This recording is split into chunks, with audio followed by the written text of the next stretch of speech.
guys, our video for today is unboxing tayo. So nabili ko siya, isa sa mga favorite kong pabango na laging ginagamit.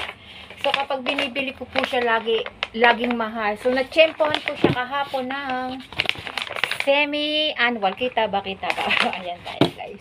So pag ito po kasi, ayan, mabibili po natin siya ng 109 RM kapag hindi po siya sale. So, nakabili ko ng dalawa, guys. So, alam nyo ba kung magkano ko lang siya nabili? Sa halagang 32 ringgit.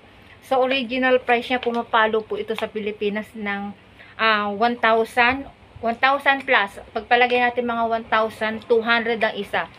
So, kahapon super sale po talaga sila. 70% off. At until now, I think is 70% off pa rin po sila. So, nabili lang po natin siya ng 400 pesos. O, diba?